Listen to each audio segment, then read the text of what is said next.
हरिः ॐ वषट्ते विष्णवासवा कृणोमि तन्मे जुषस्वसि पिविष्टहव्यम् वर्धन्तु त्वा सुष्ठुतयो गिरो मे यूयं पात स्वस्तिभिः सदा नः। श्रीमान् वेङ्कटनाथार्यः कवितार्किककेसरी वेदान्ताचार्यवर्यो मे सन्निधत्तां सदा हृदि। यस्य वाग्वृत्तिपर्यन्ता यतिराजसरस्वती तस्मै वेदान्तगुरवे भूयो भूयो नमो नमः। विशुद्धविज्ञानघनस्वरूपं विज्ञानविश्राणनबद्धदीक्षं दयानिधिं देहभृतां शरण्यं देवं हयग्रीवमहं प्रपद्ये। வேதங்கள் நமக்கு தாய் போன்றவை. அம்மா மாதிரி நம்மளிடத்துல பரிவோட நமக்கு ஹேமத்தை உண்டு பண்ணுவதற்காகவே பல பல விஷயங்களை நமக்கு அறிவுறுத்துகின்றன. இந்த வேதங்கள்ல யாகங்கள்லாம் எப்படி அனுஷ்டானம் பண்றது, இந்த அனுஷ்டானம் பண்ணினதுனால வரக்கூடிய பலன், இப்படி பல விஷயங்கள் சொல்லப்பட்டிருக்கின்றன. அதுல இன்னொரு பாகத்துல வரைச்சே, வேதாந்தத்தில் பாகம்னு சொல்ற வரைச்சே, உபனிஷத் பாகத்துல பிரம்ம வித்தியை பத்தி, ஆத்ம ஞானத்தை பத்தி எல்லாம், பரமாத்மாவை பத்தி, ஜீவாத்மாவை பத்தி, இதெல்லாம் பத்தி சொல்லிருக்கு. வேதம் முழுக்கவே எம்பெருமானுடைய திருநாமங்கள். வேதாட்சராணி யாவந்தி படித்தானி த்விஜாதிபிகி தாவந்தி ஹரிநாமானி கீர்த்தித்தானி நசம்சயா என்று சொல்லப்பட்டிருக்கிறது. எம்பெருமானுடைய ஒவ்வொரு அக்ஷரமுமே பெருமாளுடைய திருநாமத்தை உச்சரிக்கிறதுக்கு சமானம், ஒவ்வொரு அக்ஷரத்தை உச்சரிக்கிறதும். அப்படி நம்மளுடைய க்ஷேமம் ஒன்னையே அது வேதம் நினைக்கிறது. அப்படி இருக்கச்சே வேதத்துல இந்த யாகங்கள் எல்லாம் அனுஷ்டிக்கிறத பத்தி சொல்லிருக்கு. இப்ப வேதம் சொல்லிட்டோம்னா அது அவசியம் நம்ம பண்ண வேண்டியதுதான், அதுல கேள்வியே கேட்க வேண்டிய அவசியம் இல்லை. இருந்தாலும் நமக்கு எதுக்கு எடுத்தாலும் எதுக்குன்னு ஒரு கேள்வி வரும் இல்லையோ, அந்த மாதிரி யாகங்கள் எல்லாம் அனுஷ்டிக்கணுமா வேண்டாமா, யாகங்களை அனுஷ்டிச்சாக்கா என்ன பலன் வரும், பலனுக்காக அனுஷ்டிக்கிற யாகங்கள் இல்ல நிச்சயமாக அனுஷ்டிக்க வேண்டிய யாகங்கள்னு இருக்கின்றனவா, இப்படி எல்லாம் ஒரு பல கேள்வி வரும். அதுக்கெல்லாம் ஒரு சமாதானம் சொல்லி இன்னைக்கு சில ஒரு விஷயங்களை பார்க்க போறோம். யாகங்கள் இரண்டு விதமாக சொல்லப்படுகின்றன, காமிய கர்மா, நித்திய கர்மா என்பதாக. காமிய கர்மா என்பது ஒரு பலனை உத்தேசிச்சு பண்ணக்கூடிய ஒரு செயல்.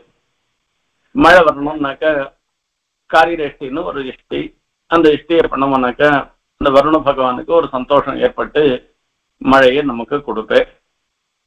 அதே மாதிரி புத்திரகாம இஷ்டி பண்ணாக்க மக்கள் செல்வம் நமக்கு கிடைக்கும். இப்படி எல்லாம் ஒவ்வொன்று இந்த காமிய கர்மாக்கள் சொல்லப்படுகின்றன. இந்த காமிய கர்மாக்களை அனுஷ்டானம் பண்ணினோம்னாக்க அந்தந்த பலன் கிடைச்சிடும். பலன் கிடைச்சிடுத்தோம்னாக்கா அதோட போயிட்டு போறோம். நித்திய கர்மாக்கள் என்பது மற்றொரு வகை. அந்த நித்திய கர்மாக்களை அனுஷ்டிக்கிறதுன்றது நமக்காக அனுஷ்டிக்கிறதுன்றது காட்டிலும் லோகக்ஷேமத்துக்காக அனுஷ்டிக்கணும். இது எம்பெருமானுடைய கட்டளை.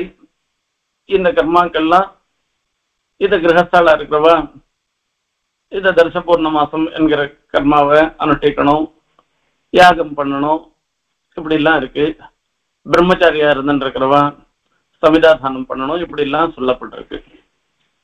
இந்த மாதிரி சொல்லிருக்கச்சே இந்த நித்திய கர்மாக்கள்ல முக்கியமானதாக சொல்லப்படுகிறது தர்ச பூர்ணமாசம் என்கிற யாகங்கள்.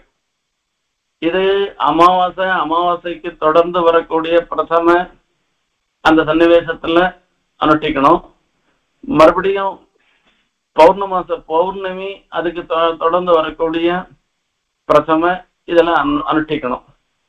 இந்த மாதிரி அனுஷ்டிக்கச்சு பௌர்ணமாச யாகம்ன்றது பௌர்ணமிக்கு அப்புறமா பண்ற பிரசமையில பண்ணச்சே அதுக்கு பௌர்ணமாசம்னு பேரு. தரிசனம்னு சொல்லி அமாவாசைக்கு அப்புறமா வரக்கூடிய பிரசமையில பண்றது. இந்த மாதிரி இந்த கர்மாக்களை அனுஷ்டிக்கணும்ன்றது சொல்லிருக்கு. இது நித்தியமான கர்மா. இந்த நித்தியமான கர்மாக்களை அனுஷ்டிக்கிறதுனால என்ன லாபம் வருது என்று எல்லாரும் கேட்கலாம். லோகக்ஷேமம் தான். இதுல ரெண்டு விதமாக சொல்லப்படுகிறது. இது பகவத் ஆராதன ரூபமாக அனுஷ்டிக்கச்சே பகவத் பிரீத்தி ஏற்படுறது. பகவத் பிரீத்தின்றதோட மாத்திரம் இல்ல, லோகக்ஷேமமும் ஏற்படுறது. லோகக்ஷேமத்துக்காக நாம காரியம் பண்றதுல ஒன்றும் தப்பே கிடையாது. இந்த பூர்ணமாச யாகம் பண்ணச்சே பூர்ணா பஷ்டாதுத பூர்ணா புரஸ்தாதுன்மத்யத பௌர்ணமாசி ஜிகாயா. பெரிய யாக பூமி இருக்கு. அந்த யஜ்ஞ பூமியில வரைச்சே இந்த பௌர்ணமாசிக்கு ஒரு அதிதேவத்தை, அந்த தேவத்தை பேர் பூர்ணான்னு பேரு. அந்த அதிதேவத்தை அபிமானி தேவத்தை அது யாக பூமியினுடைய மேற்கு பக்கத்துல இருந்துட்டு, மேற்கு பக்கத்துல இருந்துட்டு ரொம்ப ஒரு ஜெயத்தை அடைஞ்சு அந்த இடத்துல திருப்தியா இருந்துட்டு இருக்கா அந்த தேவதை. இப்போ இந்த பூர்வ கிழக்கு திக்கு இருக்கு. கிழக்கு திக்கு இந்த மேற்கு திக்குல இவ இருக்கா. இது ரெண்டுத்துக்கும் நடுவுல இருந்துட்டு இருக்கிற பிரதேசத்துல பல தேவதைகள்லாம் இருந்துட்டு இருக்கா. அந்த தேவதைகள் இடத்துல போய் பிரார்த்தனை பண்றோம். இப்ப இந்த பௌர்ணமாச தேவதையின் இடத்துல பிரார்த்தனை என்னன்னாக்க, இப்ப இந்த யாக பூமியில நீ இருக்கிற இடத்துல இருந்து ஆரம்பத்துல இருந்து நீ இருக்கிற இடம் மேற்கு பாகம் வரைக்கும் இருக்கிற தேவதைகள் எல்லாருமா இப்ப நான் பண்ண போற யாகத்தை நிறைவுற செய்யணும். அதோடு மாத்திரம் இல்லாமல் எங்களுக்கெல்லாம் சந்தோஷத்தை உண்டு பண்ணட்டும். தஸ்யான் தேவா அதிசம்பசந்த உத்தமேனாக இஹமாதயந்தாம் என்று சொல்ற. இப்படி பிரார்த்தனை பண்ணோம். அதே மாதிரி அமாவாசை தேவத்தையும் ஒண்ணு இருக்கு. அந்த அமாவாசைக்கு தேவத்தையும் அந்த இடத்துலயே வாசம் பண்ணிட்டு இருக்கா. அந்த தேவதையின் இடத்துல பிரார்த்தனை பண்றோம். சானோ யஜ்ஞம் பிப்ரிஹி விஸ்வமாரே தயின்னோ தேஹி சுபகே சுவீரம். இந்த இடத்துல என்ன பிரார்த்தனை பண்றோம்னாக்க, நாம் பண்ண போற யாகத்தை பூர்த்தி பண்ணி வை. ரயின்னோ தேஹி, எங்களுக்கு நிறைய செல்வ செழிப்ப நீ கொடுக்கணும். சுபகே சுவீரம், நீ சௌபாகியத்தோட இருந்திருக்கிறவள். அஸ்மபியம், எங்களை பொருட்டு ரயில் நிறைய தனத்தை கொடு. சுவீரஞ்ச தேகி சம்பாதைய, அதாவது நல்ல வீரத்தோட இருந்திருக்கிற சோபனமான புத்திரனையும் எனக்கு கொடு என்று பிரார்த்தனை பண்றது. இப்படி இந்த மாதிரி பிரார்த்தனை பண்ணி இந்த தர்ச பௌர்ணமாச யாகம்ன்றது அனுஷ்டிக்கணும்னு சொல்லிருக்கு. இந்த மாதிரி தர்ச பௌர்ணமாச யாகம் அனுஷ்டிச்சாக்க தேவதைகளுடைய அனுகிரகம் ஏற்படுறது. தேவதைகளுடைய அனுகிரகத்தோட மாத்திரமில்ல, தர்ச பௌர்ணமாச யாகத்தினால இன்னும் நமக்கு பல நன்மைகள் ஏற்படுகின்றன. லோகத்துல நல்ல செல்வம் ஏற்படுகிறது, நன்மக்கள் நல்ல பிரஜா சம்பத்தி ஏற்படுறது. இப்படி எல்லாம் தர்ச பௌர்ணமாசத்தினால நமக்கு ஏற்படுறதுன்னு உடனே இதை எல்லாருக்கும் அதை பண்ணணும்னு ஆசை ஏற்படுறது. அதுல ஒன்றும் சந்தேகமே இல்லை. ஆதித்யாஷ்டாங்கிரசாக்னி நாததத. இப்ப இந்த மாதிரி சன்னிவேசத்துல ஆதித்யர்கள் தேவதைகள், அங்கிரசன்ற கூடிய மகர்ஷிகள், இவ ரெண்டு பேரும் தர்ச பௌர்ணமாச யாகத்தை பண்ணணும் அப்படின்னு தீர்மானம் பண்ணிட்டான். அப்ப தர்ச பௌர்ணமாசம் பண்ணணும்னு சொன்ன உடனே சரி அவசியம் பண்ணுங்க, இது என்னென்ன எப்படி பண்ணணும்ன்றது ஒரு தீர்மானம் பண்ணிருக்கான். இதுக்காக ஒரு அக்னியாதானம் பண்ணிக்கிறான். அக்னியாதானம்னா இப்ப சாதாரணமா இருக்கக்கூடிய அக்னிய யாகம் பண்ணுவதற்கு தகுதி படைத்ததாக ஆக்கிக்கிறது. அதுதான் இந்த அக்னியாதானம் என்பதாக சொல்லுகின்றன. இந்த அக்னியாதானம் பண்ணிட்டு ரெண்டு பேரும் ஆதித்ய தேவர்கள் அங்கிரசன்ன ரிஷிகள் இவ ரெண்டு பேரும் ஆதானம் பண்ணிட்டு இந்த தர்ச பௌர்ணமாசம் பண்ணி அது மூலமாக வரக்கூடிய பலன்களை பெறணுன்றதுக்காக ரெண்டு பேரும் பண்றா. அப்போ ஆதித்யாஷ்டாங்கிரசாக்னி நாததத தேதர்ஷ பூர்ணமாசௌ ப்ரைப்சன்னு தேஷாம் அங்கிரசான் நிருக்தகம் ஹவிராசீத். ஒரு காரியம், வைதிகமான ஒரு காரியம், எந்த காரியத்துக்கும் பொதுவான ஒரு விஷயம்தான் இங்க சொல்றது. ஒரு காரியத்தை அனுஷ்டிக்கிறதுக்கு முன்ன இதை எப்படி அனுஷ்டிக்கணும்ன்றத அந்த வழிமுறைகள் மொத்தத்தையும் முழுசா தெரிஞ்சுக்கணும். அந்த வழிமுறைகளை முழுசா தெரிஞ்சுக்காமல் அந்த காரியத்தை அனுஷ்டிச்சான்னாக்க பலன் வராது. பலன் வரவே வராது, போனாலும் போகும். பூர்ணமான பலன் வராது போகும். இப்படி எல்லாம் பல சிரமங்கள் உள்ளன. இவன் என்ன பண்ற, இந்த தர்சபூர்ண மாசம்னு சொல்லக்கூடிய இந்த யாகத்தை பண்றதுக்கு முன்ன இந்த வழிமுறைகள் எல்லாம் சரியா பார்த்துக்கல. இது என்ன பண்ணணும், இதுக்கு முன்ன எதனா பண்ணணுமா, அப்புறம் எதனா பண்ணணுமா, இது முடிஞ்ச பிற்பாடு பண்ண வேண்டியது இருந்துருக்கா, இதெல்லாம் பண்ணணும். ஒரு யாகம்னு பண்ணச்சே அங்கேருந்து யாகத்துக்காக ஒரு தர்ப்பம் சங்கிரகணம் பண்ணிட்டு வரோம். அதுக்கு ஒரு மந்திரம் இருக்கு.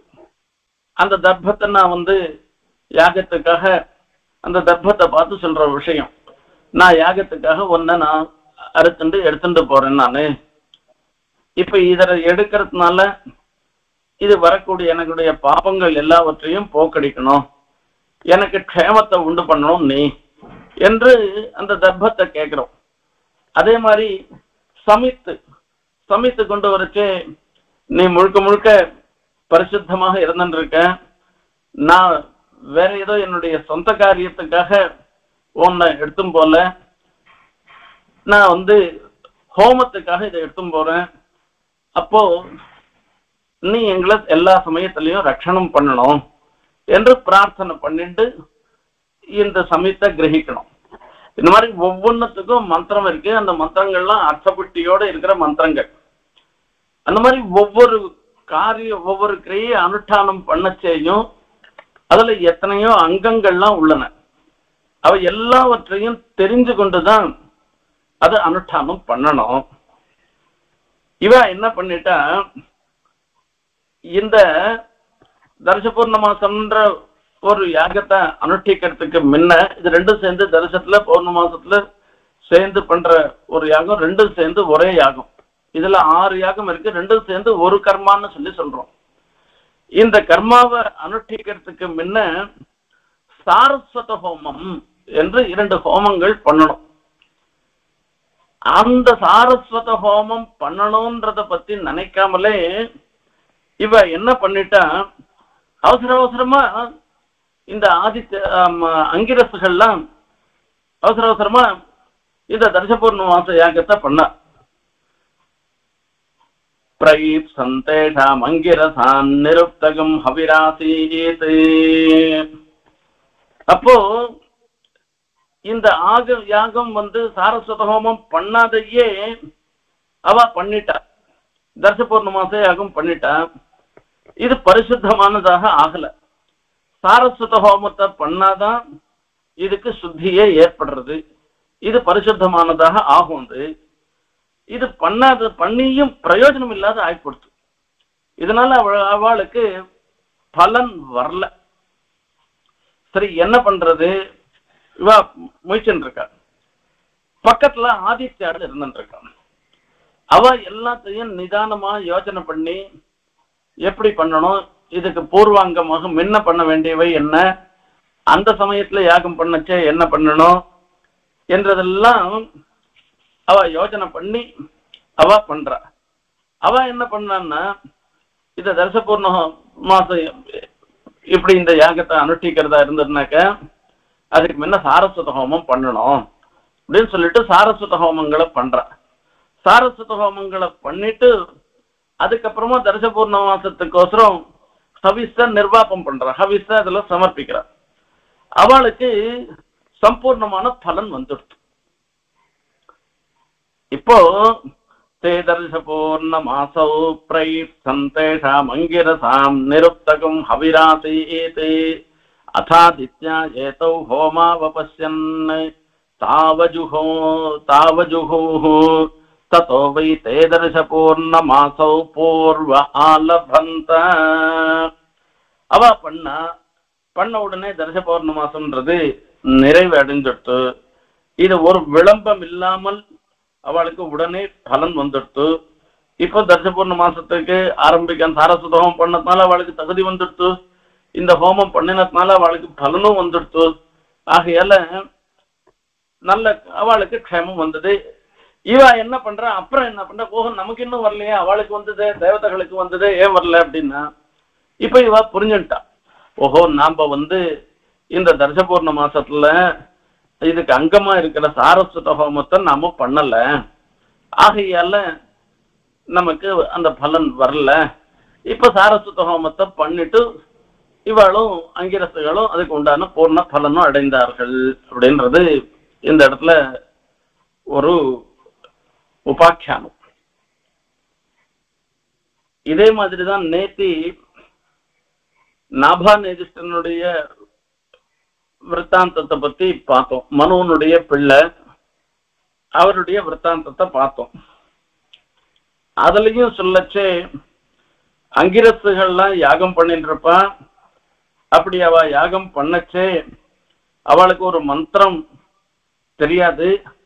அப்ப தெரியாதே அவ பண்ணிட்டு இருந்தாள்னாக்கா அவளால சொர்க்க பிராப்தி, சொர்க்கத்துக்கு போக முடியாது, அல்லாடின்னு இருப்பா. நீ போய் அவளுக்கு உபதேசம் பண்ணி அவளுக்கு சொர்க்கத்துக்கு போயிடுவா, அப்புறமா மீதி இருக்கிறத எடுத்தும் போவோன்ற அந்த கதையை நாம சொல்லி சொன்னோம். அந்த இடத்துலயும் அங்கிரசு இருக்கவாள்லாம் ஒரு யாகத்தை அனுஷ்டிக்கணும்னாக்கா அதுக்கு உண்டான மொத்த விஷயங்களையும் தெரிஞ்சுட்டு தானே அனுஷ்டிக்கணும். அதை அது தெரிஞ்சுக்காதே அவ அவசரப்பட்டு அனுஷ்டிச்சுட்டான்னு அவளை சொல்றதா. இப்ப இவன் போய் அவனுக்கு இந்த நாபாநேதிஷ்டன் போய் அங்கிரசுன்ற மகர்ஷிகள், இவன் சின்ன பையன், இவன் போய் அவளுக்கு உபதேசம் பண்றதா எப்படின்றதெல்லாம் ஒரு பெரிய சந்தேகம் வருது. அப்போ அந்த இடத்துலயும் தெரியாத விஷயத்தை தெரிஞ்சுக்கிறதுல சின்னவா பெரியவாள்னு பார்க்க வேண்டிய அவசியம் இல்லை.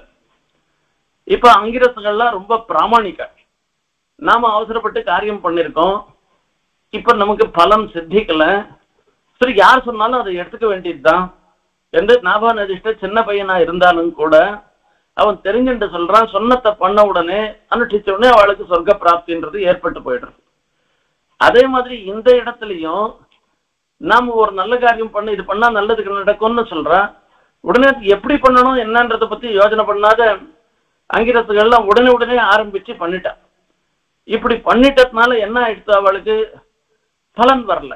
ஏன்னா அது முறை தவறி போயிடுத்து, முறையில சில குறவு வந்துடுத்து.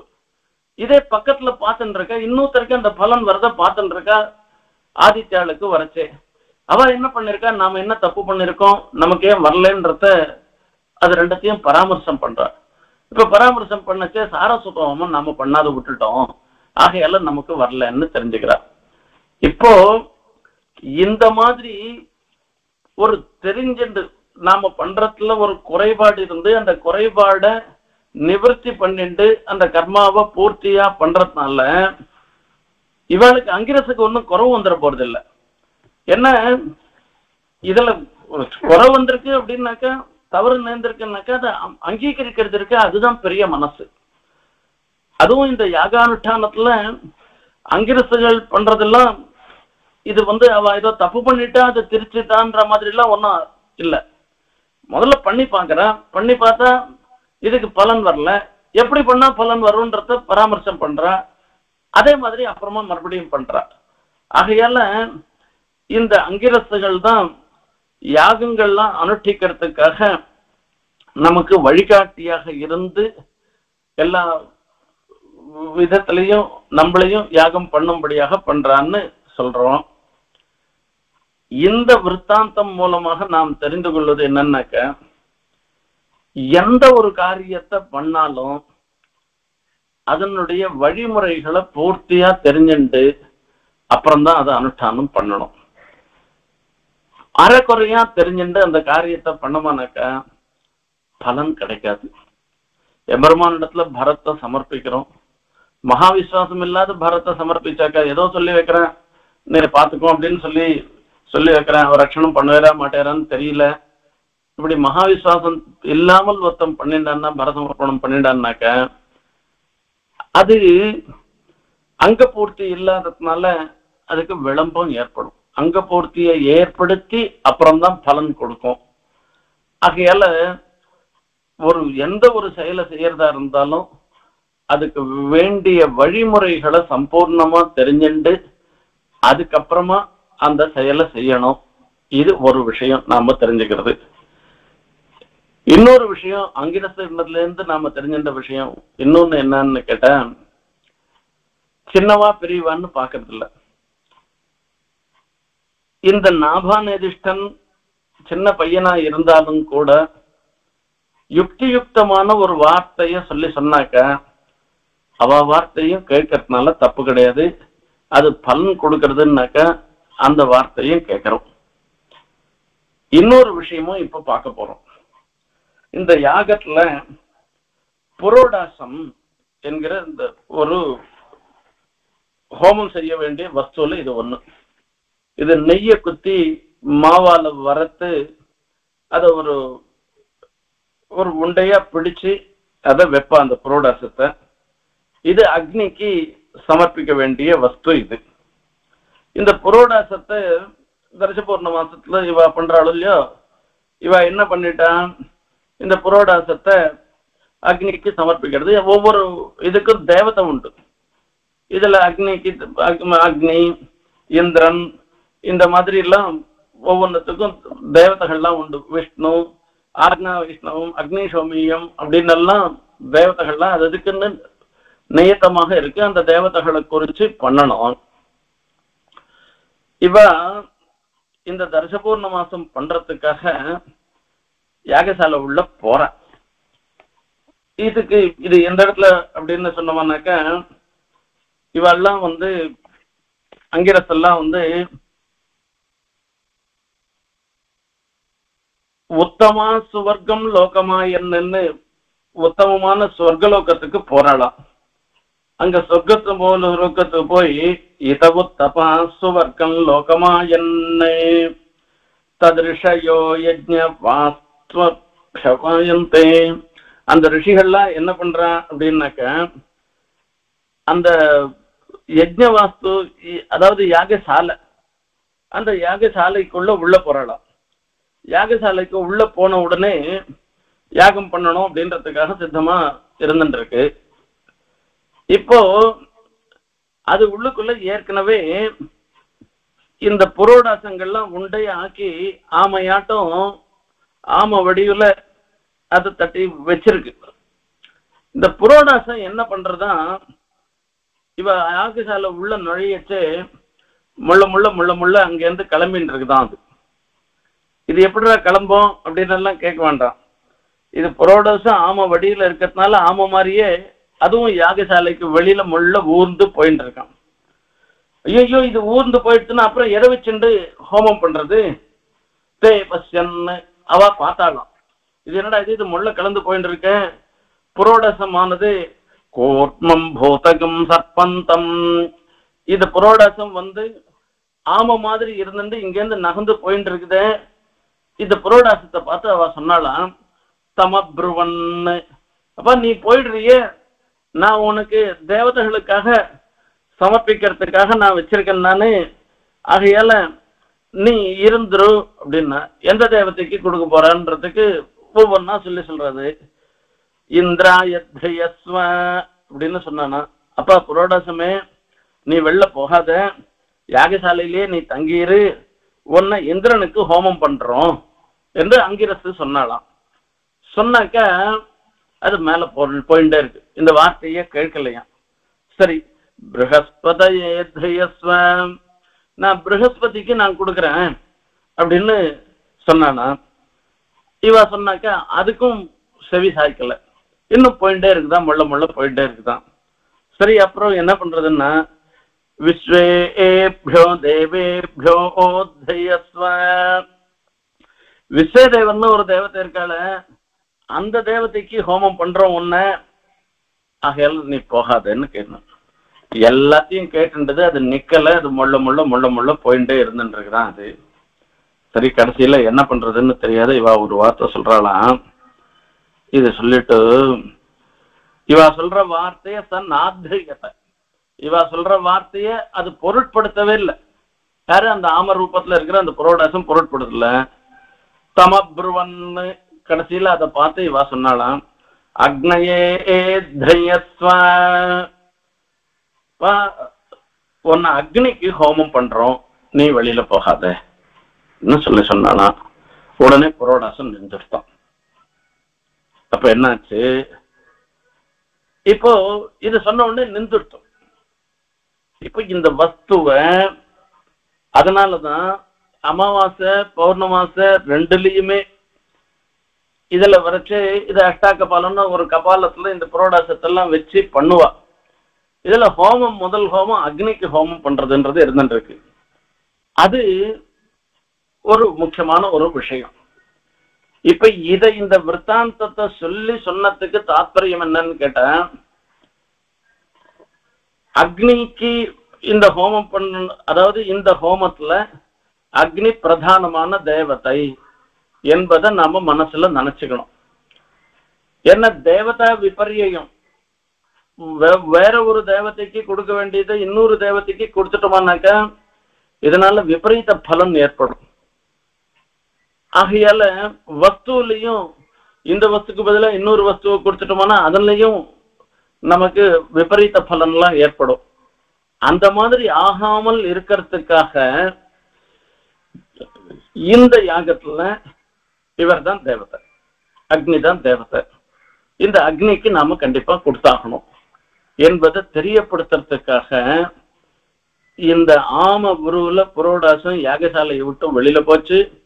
அப்ப அங்கிரசுக்கள் பிரார்த்தனை பண்றா, நீங்கள்லாம் போகக்கூடாது, நீங்க இருக்கணும், ஹோமத்துக்காக தான் இருந்துருக்குன்னா யாருக்கான வேற யார் பேரெல்லாம் சொல்லச்சே அவ பேருக்காக தாங்க இல்லைன்றது தோன்றது. அப்ப யாருக்காக இது ஏற்பட்டதோ அவ பேரை சொல்றது. அக்னேயஸ்வான்னு சொன்ன உடனே நின்றுட்டு இது. அதனால இந்த யாகங்கள்ல நாம கர்மானுஷ்டானம் பண்ணும் பொழுது தேவதைகளுடைய பேரை மாத்தி பண்ணக்கூடாது. எல்லா தேவதைகளும் ஈஸ்வரனுக்கு பரமாத்மாவா இருக்கிற சிவன் நாராயணனுக்கு சரீரமாக தான் இருந்துருக்கா. அந்த பரமாத்மாவா இருக்கிற சாட்சாத் நாராயணன் தான் இந்த ஹவிர்பாகம் மொத்தத்தையும் கிரகிக்கிறேன்றதெல்லாம் வாஸ்தவம். இந்த எண்ணத்தை, இந்த அம்சத்தை புரிஞ்சுண்டு நாம காரியம் பண்ணணும். எந்த சரீரகமாக இருந்துருக்கிற, எந்த சரீரத்தோட இருந்துருக்கிற பெருமாள் பரமாத்மாவுக்கு நாம பண்ணோம் அப்படின்னா அக்னி சரீரகனாக இருந்துருக்கிற பரமாத்மாவுக்கு இல்ல. இங்க அக்னின்னு சொல்றது நிறைய நம்ம எல்லாரையும் முன்னுக்கு அழைச்சிட்டு போறவர் அக்ரன் நைத்தின்ற ஒரு இதுல சாட்சாத்தாகவே பரமாத்மாவை தான் சொல்றதுன்னு தெரிஞ்சுண்டு நாம ஹோமம் பண்ணணும். ஆகையால நாம ஹோமம் பண்ணச்ச ஏதோ வாத்தியார் சொல்லி கொடுக்குற நாம பண்றோன்றது மாத்திரம் இல்லாமல் இந்த கல்யாணங்கள்லாம் மந்திரங்கள்லாம் ரொம்ப ரொம்ப விசேஷமான மந்திரங்கள். அதே மாதிரி சிராத்தாதிகள்ல வர மந்திரங்கள்லாம் கூட ரொம்ப அந்த பிதற்களிடத்துல அனுகிரகத்தை பிரார்த்தனை பண்ற மந்திரங்கள், அற்புதமான மந்திரங்கள். அந்த மந்திரங்களுக்கெல்லாம் நமக்கு அர்த்தம் தெரியாட்டா கூட பக்தி ஸ்ரத்தையோட நாம பண்ணணும்ன்றதுக்காக சொல்றோம். இவா சொல்லச்சே எந்த தேவதைகளுக்கு போறதுன்றத தெரிஞ்சுண்டு அதுல ஒரு மாறாட்டம் இல்லாமல் காரியம் பண்ணணும்ன்றத தெரியப்படுத்துறதுக்காக இந்த உபாக்கியானம் சொல்லப்பட்டிருக்கிறது. இவ்வாறாக இந்த வைதிகமான கர்மாக்களை எப்படி பண்ணணும், அதுல கர்மாக்கள் பண்ணுவதற்கு உண்டான வழிமுறைகள், இது அங்கங்களை நன்னா தெரிஞ்சுட்டு பண்ணணும், தேவதைகளையும் நன்னா தெரிஞ்சுட்டு பண்ணணும், எந்தெந்த வஸ்துக்கள் இதுல ஹோமமாக பண்ண வேண்டியவை, ஹவிஸாக சமர்ப்பிக்க வேண்டியவை என்பதையும் தெரிஞ்சுட்டு பண்ணணும்ன்றத இந்த 2 உபாக்கியானங்கள், ஒரு உபாக்கியானம் அங்கிரசு தர்சபூர்ணமா சஷ்டி பண்ற உபாக்கியானம், இன்னொரு உபாக்கியானம் புரோடாசம் யாகசாலையை விட்டு வெளியில போறது, அதை போக விட்டாத அங்கே தங்குவதற்கு அங்கிரசுக்கெல்லாம் பண்ணின பிரார்த்தனை. இந்த 2 விற்த்தாந்தங்கள் மூலமாக நாம் அறிகின்றோம். இப்படியாக யஜ்ஞத்துல ஆராதிக்கப்படுபவராக இருந்திருக்கிற எம்பெருமான் யஜ்ஞ புருஷன். யஜ்ஞோவை விஷ்ணுன்னு சொல்றது. யாகம்னாக்க வேற யாரோ இல்ல, பெருமாள் தான். அந்த யாகமே பெருமாள் தான். ஆகையால அந்த பகவத் ஆராதன ரூபம் என்பதை தெளிந்து கொண்டு அந்த பகவானுடைய அனுகிரகத்திற்கு எல்லாரும் பிரார்த்தனை பாத்திரமாக ஆகணும்னு பிரார்த்திச்சுட்டு விடைபெறுகிறேன். கவிதார்க்கிக சிம்ஹாய கல்யாண குணசாலினே ஸ்ரீமதே வெங்கடேசாய வேதாந்த குரவே நமஹ.